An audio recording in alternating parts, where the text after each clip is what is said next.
Les amis, regardez vous-même ce style de spectacle. Est-ce que ces images honorent notre Dieu? Nous disons être enfants de Dieu, être chrétiens. Nous disons prêcher la sanctification, la consécration. De telles images honorent-elles notre Seigneur? Nous avons été rachetés de notre vaine manière de vivre. Nous dit encore la parole de Dieu. Est-ce que ce que vous voyez, ce que nous voyons, honore le Saint-Esprit qui vit en nous? Lisons ensemble ce qui est écrit dans 1 Timothée, le chapitre 2, du verset 9 au verset 10. Il est écrit ceci. Je veux aussi que les femmes vêtues d'une manière décente, avec pudeur et modestie, ne se parent ni de graisse, ni d'or, ni de perles, ni d'habits somptueux, mais qu'elles se parent de bonnes œuvres, comme il convient à des femmes qui font profession de servir Dieu. Regardez vous-même des femmes qui font profession de servir Dieu, l'accoutrement qu'elles revêtent. Regardez vous-même ces femmes qui disent servir Dieu, les vêtements qu'elles arborent. L'église va de scandale en scandale. Nous voyons tous les jours des images, des vidéos virulentes où on découvre des serviteurs de Dieu qui ont abusé sur des femmes. Et ce sont des jeunes dames qui se plaignent dans toutes ces vidéos. Tel pasteur a abusé de moi, tel homme de Dieu a abusé de moi, tel daddy a abusé de moi, mon papa spirituel, mon père spirituel a abusé de moi. Comment est-ce que ces hommes ne vont-ils pas abuser de vous si vous vous habillez très mal? Mes sœurs, vous êtes la honte de la chrétienté aujourd'hui. Les sœurs ne s'habillent plus, c'est de la peinture qu'elles remettent sur elles. On se pose des questions, où est passée la décence? Que font vos mamans? Que sont devenues les mamans dans les églises? Le scandale est tellement autoritaire aujourd'hui, si bien que dénoncer la mauvaise manière de se vêtir te vaut une éjection des communautés chrétiennes. Toujours avec des longs ongles, des ongles artificiels, des faux cils, des faux sourcils. On cherche le monde, on le retrouve aujourd'hui dans l'église. L'église n'a plus de fondement. Où sont passés des prédicateurs? Où sont passés les pasteurs? Où sont passés les défenseurs de l'évangile de la croix? L'église est plongée dans un libertinage sans nom. On parle aujourd'hui des libertés, de la liberté de s'exprimer et la liberté de se vêtir. La parole de Dieu n'a pas prévu une quelconque liberté d'action dans la vie du chrétien. À partir du moment où l'enfant de Dieu reçoit Jésus-Christ dans sa vie comme Seigneur et Sauveur, tous les segments de sa vie doivent être soumis à l'obéissance complète et totale à ce qui est écrit dans la parole de Christ. Les droits de l'homme restent dans le monde, dans la parole de Christ et dans l'église de Jésus. Ce sont les droits de Jésus qui sont prêchés, qui sont présentés, qui sont défendus et qui sont adoptés par l'ensemble des chrétiens rachetés par notre seul Seigneur et unique Sauveur Jésus. Au verset 9, Paul dit à Timothée que la femme vêtue d'une manière décente. Où est la décence aujourd'hui? Les sœurs sont habituées au collet, aux vêtements collés, aux vêtements collants. C'est des leggings un peu de partout, même au milieu même de la chorale de ceux qui disent chanter pour la gloire de Dieu. Dans Jean le chapitre 4, la parole de Dieu dit que le Seigneur est en train de rechercher ceux-là qui vont le louer en vérité et en esprit. Et nous sommes dans l'heure où l'on devrait adorer le Père en vérité et en esprit. Où est l'esprit? Où est la vérité? On prend l'esprit, on le jette, on prend la vérité, on l'ignore. Les gens sont bercés et plongés dans ce qui est sensationnel, dans des vêtements qui font glamour, dans du box chic, bon genre. Les gens sont totalement amoureux et assoiffés de la mondanité. L'église est plongée dans le monde. Nos sœurs sont bercées dans le monde. Nos sœurs dorment, consomment, vivent, boivent, mangent, respirent monde. C'est de la mondanité. Quel exemple aujourd'hui? L'église ne donne plus plaisir à y demeurer. Comment est-ce que les hommes pourraient être sauvés dans un tel environnement, dans une telle atmosphère? Nombreuses parmi elles déclarent adorer Dieu pour répandre quelle onction? L'onction lubrique, l'onction de l'hédonisme, l'onction de la recherche des plaisirs et de l'amour passionnel, l'onction de la chair, l'onction de la quête de la pratique de l'impudicité. La jeunesse est aujourd'hui plongée dans la quête d'une certaine réussite, d'un certain succès, de l'amour, de la luxure. Pourquoi? Ceux qui chantent répandent cette onction satanique, diabolique dans leur vie. Qui écoutez-vous, les amis? Qui écoutez-vous? Qui berce vos oreilles? Quel est l'accoutrement que ces chantres portent? Quels sont les artifices portés par ces chantres? Qu'est-ce que ces gens arborent et que diffusent-ils dans vos vies? Quelle est l'onction que vous recevez en écoutant de telles personnes? Vous avez des prédicatrices qui s'habillent à l'emporte-pièce.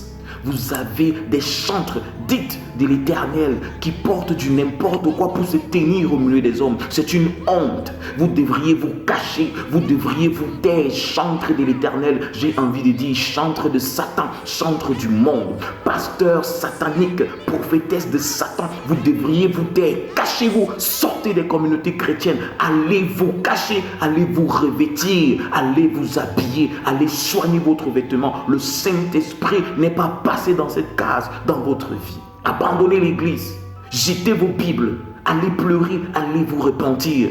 Parce que vous êtes en train de semer un vent de perdition dans les communautés chrétiennes et dans les familles chrétiennes. Je veux aussi que les femmes vêtues d'une manière décente, avec pudeur. Où est la pudeur dans nos vêtements? Mes sœurs, où est passée la pudeur? Des femmes qui chantent pour Dieu avec le ventre dehors.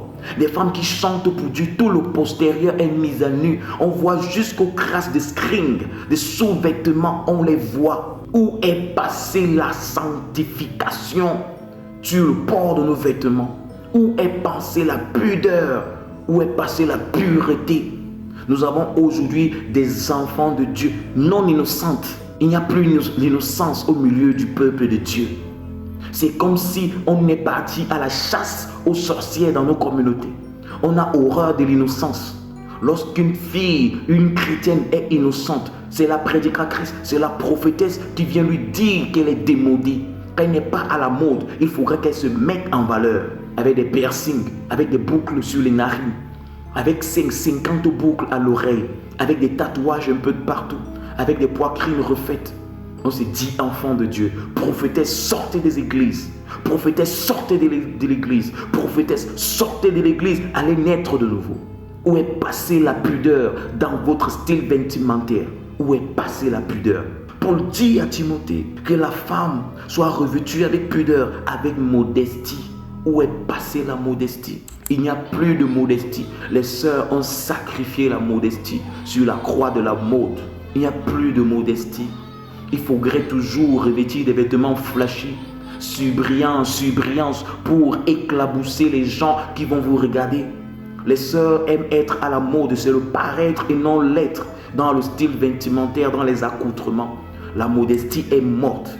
Son autel a été brûlé, flagellé par des chrétiennes et des chrétines, je voudrais dire, qui ne connaissent pas le Seigneur, qui n'ont rien de Christ, si ce n'est du bout des lèvres, des tombeaux blanchis comme la parole de Dieu le dit, des tombeaux blanchis comme l'Écriture le dit. L'accent est mis sur les greffes brésiliennes, l'accent est mis sur des gourmets, des chaînettes en or, l'accent est mis sur des sacs de valeur Dolce Gabbana et Gucci, des marques qui ont pour possesseurs des homosexuels.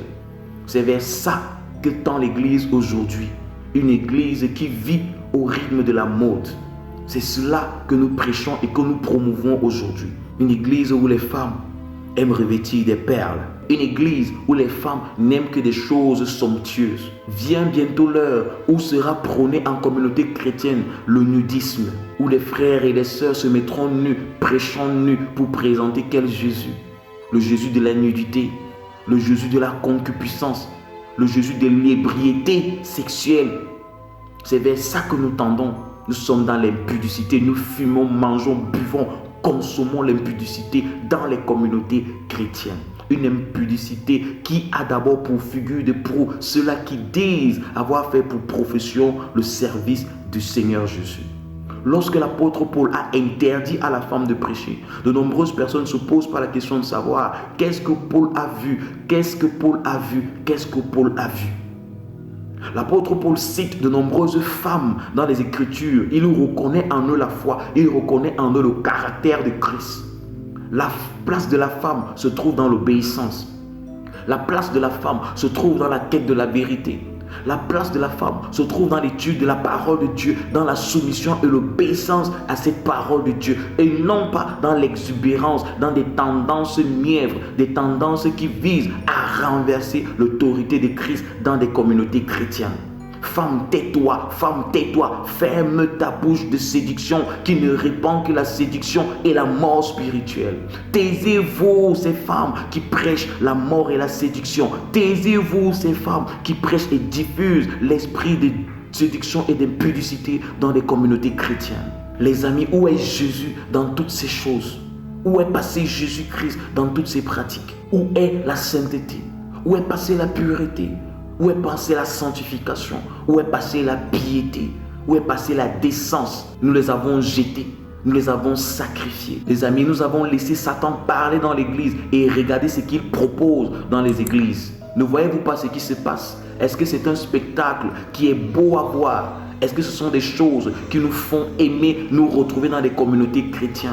Après, on sera surpris de voir des chorales où des frères et des sœurs en chrétien des rapports sexuels et viennent adorer, viennent chanter Jésus-Christ. Après, nous allons être surpris d'assister à des scandales sexuels dans nos communautés dites chrétiennes qui sont en réalité des mouroirs, des camps de concentration pour des âmes hébétées acquis pour la cause des gourous et des méchants prédicateurs.